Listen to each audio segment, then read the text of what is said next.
All right, let's jump right into this explainer. Today we're exploring how clear sight and radical honesty are basically the ultimate prerequisites for effective action and true strength. Every single source we're looking at circles one deceptively simple but incredibly powerful idea.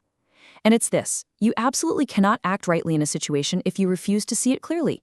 Whether we're talking about fear, our own mortality, our daily slip-ups, or facing injustice, all of it becomes totally manageable the very moment you stop looking away. Clear sight isn't just a passive observation, you know? It's literally the first true act of courage. We're starting right in the deep end today with legendary boxing trainer Cus D'Amato, who drops this absolute truth bomb. Fear carries absolutely no moral weight. It is simply raw material.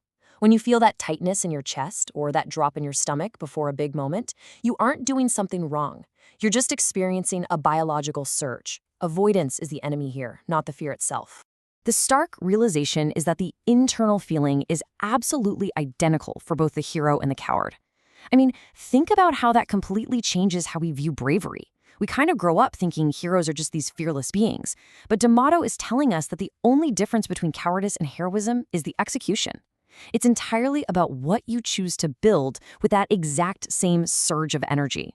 So if we weave together insights from John Wooden, Cus D'Amato, and Naval Ravikant, we can actually build a continuous, three-step discipline to convert that paralyzing fear into usable fuel. It starts with legendary coach John Wooden's golden rule: prepare beforehand, because when opportunity comes, it is way too late to prepare. That baseline preparation is exactly what allows you to execute step 2, which is actually using the fear in the moment. And finally, step 3 comes from Naval Ravikant, who says the word he uses most in his own head is simply accept. So prepare, use, accept. 3 teachings coming together to form one unstoppable sequence. Now, if seeing our fears clearly is step 1, step 2 requires looking at the ultimate fear, which is our own mortality. Let's shift our focus inward for a second and confront this piercing thought experiment from Leo Tolstoy and the Stoic philosopher Marcus Aurelius.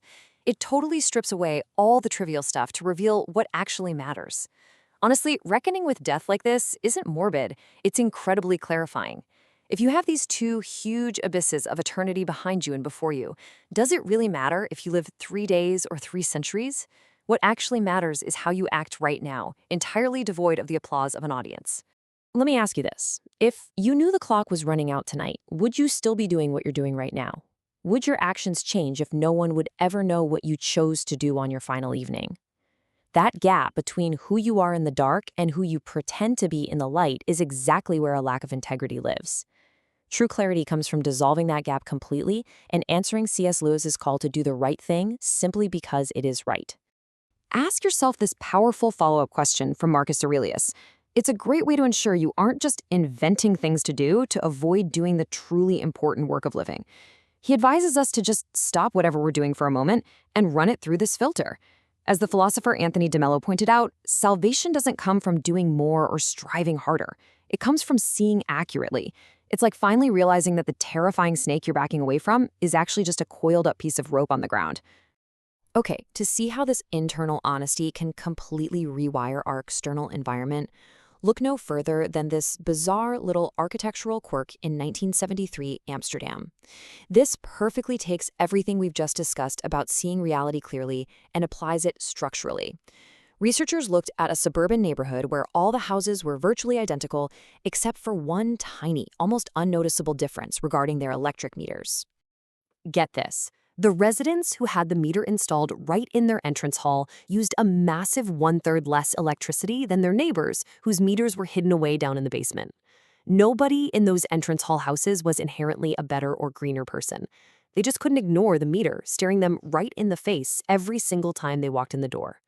When a consequence is placed right in front of your eyes, making the invisible entirely visible, your behavior automatically changes without a single lecture.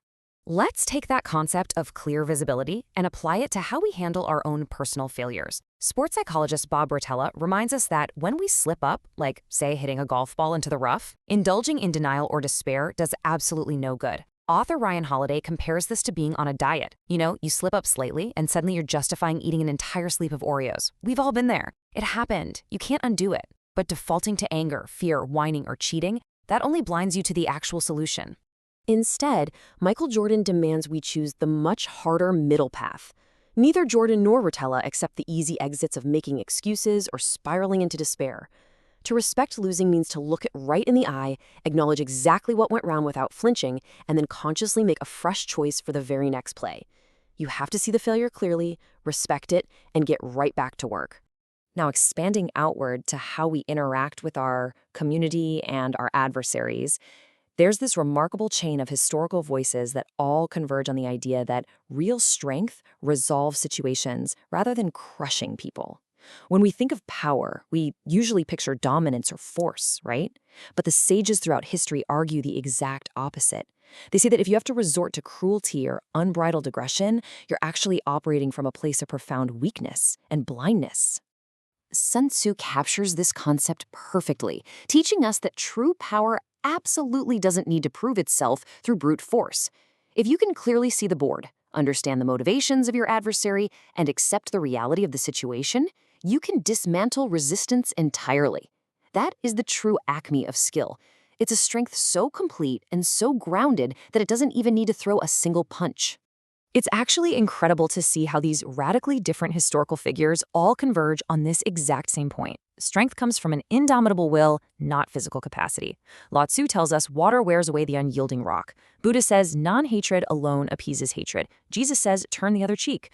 Gandhi calls nonviolence a weapon of the strong. Listen, this is not passive submission. It's a sword that heals, a conscious restraint deployed by those who truly see the bigger picture. And if you happen to be facing friction right now, just remember Frederick Douglass's point. It usually isn't proof that you're doing something wrong. It's confirmation that you are rising. When you choose to exercise this kind of restrained, clear-sighted strength, especially against injustice, you are going to face friction, but that friction is simply a byproduct of your elevation. Aristotle really closes the loop for us here, reminding us that once you choose restraint over retaliation, criticism just loses its grip. Why? Because it's just the tax you pay for acting at all. If you are honestly facing your fears, acting with integrity, and standing strong, people will talk. But as Jonathan Lockwood Huey says, we forgive others not because they deserve it, but because we deserve peace. Forgiving is the ultimate act of seeing clearly and freeing yourself from carrying a grudge you just don't need. Okay, so how do we take Marcus Aurelius and Sun Tzu into a Tuesday morning board meeting or a sports practice? Let's pull all of this deep philosophy together into a highly practical playbook for leaders and coaches. Applying this in the real world requires turning these philosophical ideas into structural visibility and clear cultural expectations. You transform a culture by directly applying these concepts. Instead of hiding fear before a big presentation or game, you literally name it out loud as a group. You run practice reps under intense fatigue and pressure so you're actually prepared. And you take those invisible habits like extra effort or punctuality, and you post them up on the wall where everyone has to look at them every single day. Just like that Amsterdam hallway meter. Furthermore, the strongest competitor is the one who recovers instantly from a bad week without throwing a pity party. They're always asking, what is the next right rep? You have to teach your team that trash talking or retaliating isn't tough. Restraint under provocation is the mark of the most dangerous, clear-sighted player on the field. You let go of the scoreboard of outside opinions, forgive mistakes instantly, and just keep executing. Ultimately, every single tradition we've explored today agrees on one fundamental sequence.